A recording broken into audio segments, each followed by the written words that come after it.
Sir, Prashant Koratkar यांचा एक photo viral होतोय. हे समजून येत आहे की ते दुबईला पळून गेले. आपण बघितलं ते वेगवेगळ्या न्यायालयामध्ये पण पळाले आणि तरी जे आहे ते पळून गेले. काय बघा, हा विषय महाराष्ट्राच्या गृह खात्याच्या अखत्यारीतला आहे आणि राज्याचं गृह खातं हे देवेंद्र फडणवीस सांभाळतात, जे एक महान व्यक्तिमत्व या देशातलं आहे. त्यांचं इतकं महान नेतृत्व अजून निर्माण झालेलं नाही असं दिसतं. एकंदरीत त्यांची अलीकडची काही वक्तव्य आहेत. प्रशांत कोरटकर हा नागपूरचाच आहे ना. दंगल नागपूरला होते, दंगल त्यांच्या मतदारसंघातच होते. मग दंगलीविषयी शंका व्यक्त करणाऱ्यांच्या संदर्भात ते असं म्हणतात की दंगल नागपूरलाच का झाली असं विचारणाऱ्यावरती मानसिक उपचार करण्याची गरज आहे असं मी काल ऐकत होतो. पण दंगल नागपूरलाच का झाली हा प्रश्न एकट्या संजय राऊत यांचा नाही आहे. हा प्रश्न काल आदित्य ठाकरे यांनी विचारला. हा प्रश्न इम्तियाज जलील यांनीही विचारला, अनेकांनी विचारला. पार्लमेंटमध्ये विचारण्यात आला हे प्रश्न. त्याच्यामुळे संपूर्ण जे सरकार आहे फडणवीसांचं, या संपूर्ण सरकारला हे सरकार मनोरुग्ण आहे असं दिसतंय मला. फडणवीस यांचं सरकार हे मनोरुग्णांचं सरकार आहे आणि त्या संपूर्ण सरकारवर सामुदायिक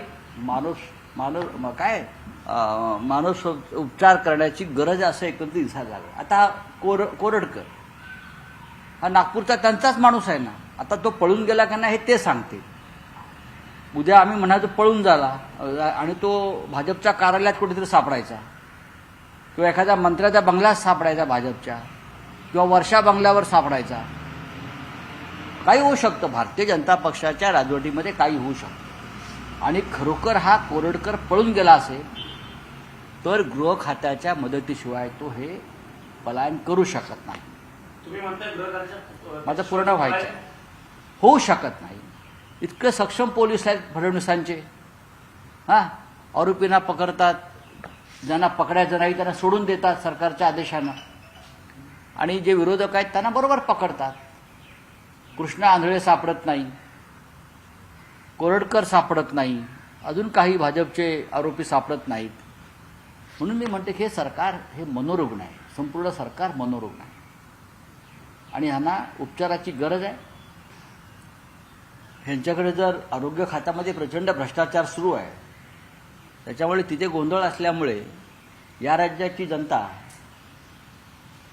झोळी फिरून पैसे जमा करून या सरकारवर ते उपचार करू शकते. तुम्ही म्हणताय की तो गृह खात्याच्या मदतीशिवाय पळून जाऊ शकत नाही. कोणताही आरोपी ज्याचा जामीन नाकारलेला आहे, जामीन फेटाळलेला आहे आणि ज्याने छत्रपती शिवाजी महाराजांचा अपमान महाराष्ट्रात केलेला आहे. तुम्ही दंगलीतले आरोपी पकडलेत ना नागपूरचे, तुम्ही दंगलीतले आरोपी पकडलेत आणि रोज पत्रकार परिषदा घेऊन पोलीस सांगतायत याला पकडलंय, त्याला पकडलंय, त्याला पकडलंय. पण ज्याला खरोखर पकडायचा होता तो पळून गेला. हायकोर्टाने 4 दिवसापूर्वी जामीन नाकारलेला असताना हा जर पळून जात असेल तर बघा, ज्या दिवशी त्याला हायकोर्टानं जामीन नाकारला तेव्हा तो नागपूरमध्येच होता. ही नागपूर पोलिसांची जबाबदारी आहे. जर तो पळून गेला असेल तर नागपूरच्या पोलीस आयुक्तांचा राजीनामा किंवा त्यांची ताबडतोब बदली करायला पाहिजे. खरं म्हणजे गृहमंत्र्यांनी या संदर्भात जबाब दिला पाहिजे. पण आमचे गृहमंत्री जे आहेत महाराष्ट्राचे ते हवेत पतंग उडवत बसतात. त्यांची पतंग फाटली आहे. खरं म्हणजे पतंग फाटली आहे, त्यांची पतंग भरकटलेली आहे. ते कसले पतंग उडवतात नागपुरात बसून. आज ते नागपूरला गेलेत आणि दंगलीच्या अनुषंगाने ते पहिल्यांदाच मुख्यमंत्री म्हणजे हे पहा, दंगल घडवणारे यांचेच लोक आहेत. कुणाची हिंमत आहे का आमच्या सरकारच्या काळात दंगली घडल्या नाहीत? कधीच घडल्या नाहीत. मनोहर जोशी मुख्यमंत्री असताना दंगल घडली नाही. नारायण राणे मुख्यमंत्री असताना दंगल झाली नाही. माननीय उद्धव ठाकरे मुख्यमंत्री असताना दंगल घडली नाही. किंबहुना फडणवीसांच्या सरकारमध्ये शिवसेना असताना, आमचं एकत्र सरकार असताना सुद्धा दंगल घडली नाही. आता कशी काय दंगल नागपूरला घडू शकते? कोण जबाबदार आहे याला सांगा. हे दंगलखोर तुमचे आहेत. औरंगजेबाची कबर उखडा सांगणारे लोक तुमच्या मंत्रिमंडळामध्ये आहेत. त्यांच्यावर कारवाई करताय का तुम्ही? दंगलीला खतपाणी घालणारे लोक तुमच्या कॅबिनेटमध्ये बसलेले आहेत. हा, विधिमंडळात बसून हा, हे नरडी गरम करून वातावरण पेटवणारे लोक तुमच्या बाजूला बसलेले आहेत कॅबिनेटमध्ये. कोणावर कारवाई केली तुम्ही? हे चिल्ले पिल्ले लोकांवरती कारवाई केली, रस्त्यावरती आलेले पोरं. मुख्य आरोपी तुमच्या मिनिस्ट्रीमध्ये, तुमच्या कॅबिनेटमध्ये बसलेले आहेत. म्हणून मी म्हणतोय, हे अख्खं सरकार जे आहे, हे सरकार मानसिकदृष्ट्या भ्रष्ट, विकलांग आणि मनोरुग्ण झालेलं आहे. त्यांच्यावरती कारवाई करायला पाहिजे, जे सरकारमध्ये आहे त्यांच्यावरती. का करू नये? का करू नये? सरकारमध्ये बसले त्यांचे बाप काय वरून आकाशातून धाग्यातून पडले आहेत का? तुम्ही राज्यकर्ते आहात, तुम्ही संयमाने वागलं पाहिजे आणि बोललं पाहिजे.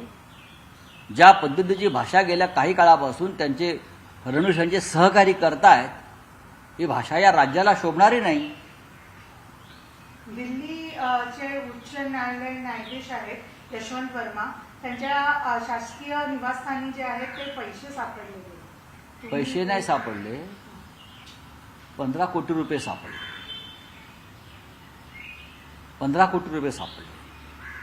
काही लोकांचं म्हणणं आहे 15 कोटी लहान रक्कम आहे, मोठी रक्कम असावी, किमान 200 कोटी सापडायला पाहिजे. या देशाच्या न्याय व्यवस्थेमध्ये प्रचंड भ्रष्टाचार कसा बोकाळलेला आहे याचं हे एक उदाहरण आहे, नियतीनं समोर आणलेलं उदाहरण आहे.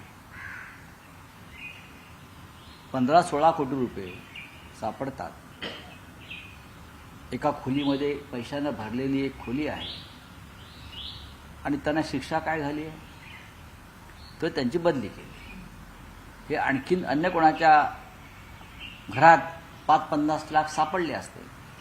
एवढ्याला अमित शहा यांनी ईडी, CBI, इन्कम टॅक्स याच्या फौजा पाठवून संबंधित व्यक्तीला अटक करून PMLA कायद्याखाली तुरुंगात पाठवलं असतं. पण गेल्या काही काळामध्ये या सगळ्या भ्रष्ट न्यायमूर्तींच्या नेमणुका ह्या भारतीय जनता पक्षाच्या दबावाखाली झालेल्या आहेत. त्यांना हवे असलेली माणसं न्यायव्यवस्थेत बसवण्यात आलेली आहेत. मी महाराष्ट्राच्या हायकोर्टाचं उदाहरण देऊ शकेन. मी अनेक हायकोर्ट्स असे या देशामध्ये आहेत, तिथे नेमणुका कशा प्रकारे झाल्या त्याची माझ्याकडे चांगली माहिती आहे. पण मला शेवटी न्यायव्यवस्थेवरती ताशेरे उडवायचे नाही आहेत. संघ परिवाराशी संबंधित लोक कशा प्रकारे न्यायव्यवस्थेत उच्चपदी बसवलेले आहेत आणि या भ्रष्टाचार कशा प्रकारे चालू आहे सर्व बाबतीत, हे काय लपून राहिलेलं नाही ना.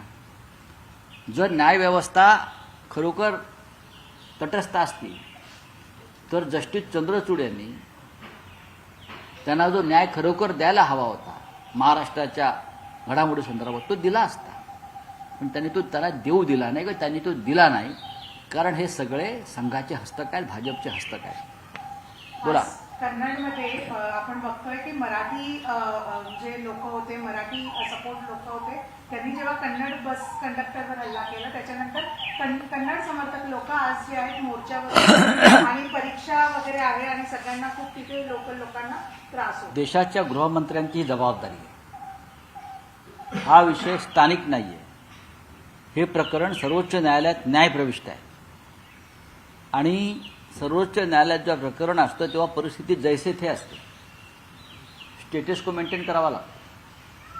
पण महाराष्ट्र देशाचे गृहमंत्री त्यांनी या विषयाकडे ज्या पद्धतीनं गांभीर्याने पाहायला हवं ते पाहत नाहीत. दुसरा विषय राज्याच्या आमच्या मुख्यमंत्र्यांचा, देवेंद्र फडणवीस यांचा, त्यांनी कर्नाटकच्या मुख्यमंत्र्यांशी चर्चा करायला हवी. दुसरे जे आमचे डेप्युटी CM आहेत एकनाथ शिंदे, ते नेहमी सांगतात मी बेळगावच्या आंदोलनात भाग घेतला.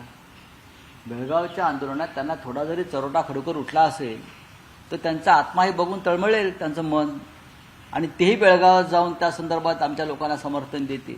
पण हे सगळे ढोंगे आणि भंपक लोक आहेत. आम्ही बेळगावातल्या कर्नाटक सीमेवरच्या मराठी बांधवांच्या भावना आम्ही समजून घेतो. वसंतदादा शुगर पुण्यात एक बैठक झाली तर अजित पवार आणि जयंत पाटील या दोघांमध्ये साधारण 10-15 मिनिटं बंद झालं. बघा, त्यांचं उत्तम चाललेलं असतं. आता शिवसेनेतून सुद्धा आमचे काही लोक जे सोडून गेले, आम्ही त्यांच्या शक्यतो वाऱ्यालाही फिरकत नाही. ज्या पद्धतीनं महाराष्ट्राशी त्यांनी बेईमानी केली, गद्दारी केली आणि महाराष्ट्राच्या पाठीत खंजीर खुपसलं. आमच्या नाही, आम्ही म्हणतो या राज्याच्या पाठीत खंजीर खुपसलं. आम्ही त्यांच्या आसपास सुद्धा जाणार नाही. पण ह्यांचं बरं असतं, यांना एकत्र भेटण्यासाठी वसंतदादा शुगर इन्स्टिट्यूट असते, यांना एकत्र भेटण्यासाठी विद्या प्रतिष्ठान असतं, यांना सगळ्यांना एकत्र भेटण्यासाठी रयत शिक्षण संस्था असते. आमच्याकडे असं काही नाही. त्याच्यामुळे आमच्या काय भेटीगाठी कोणाशी होत नाहीत आणि होण्याची वेळ आली तरी आम्ही टाळतो. हे राजकारणामध्ये संवाद ठेवला पाहिजे वगैरे या दांभिक गोष्टींवरती आमचा विश्वास नाही. अशा प्रकारे ज्याने आमचा पक्ष तोडला, आमचा पक्ष फोडला, ज्याने महाराष्ट्राशी बेईमानी केली, ज्याने महाराष्ट्र गुजराती व्यापाऱ्यांना विकण्याचा प्रयत्न केला, ज्यांनी गुडघे टेकले महाराष्ट्राच्या शत्रूसमोर, त्यांना आम्ही आमच्याकडे किती संधी असली तरी आम्ही त्यांच्याशी अशा भेटी संवाद टाळायला पाहिजे. अशा भेटी ठेवणार नाही. बोले त्यांच्याकडे अशा भेटींसाठी एक कारण असतं. वसंतदादा शुगर इन्स्टिट्यूटमध्ये बैठक होती, नका जाऊ. विद्या प्रतिष्ठानमध्ये शैक्षणिक कामासाठी बैठकी होत्या, रयत शिक्षण संस्थेची बैठक होती. चांगल्या संस्था. आम्ही बोला आमच्याकडे का अशा संस्था नाही. आम्ही फाटके लोक आहोत रस्त्यावर. आम्ही भांडत राहू, लढत राहू आणि धडा शिकवू. एक शेवटचा प्रश्न माझ्याकडून. सर, जळगावातील माजी सरपंच हत्या प्रकरणी वेगवेगळ्या अपडेट्स बाहेर येतात. त्याच्यातलं एक हे की आरोपींचे हॉटेल पेटून देण्याचा प्रयत्न झाला. ठीक है, आप लॉ एंड ऑर्डर हिंदी में कुछ है तो बताइए, तो खरी हिंदी में बताइए, बोलिए. नहीं तो ठीक है.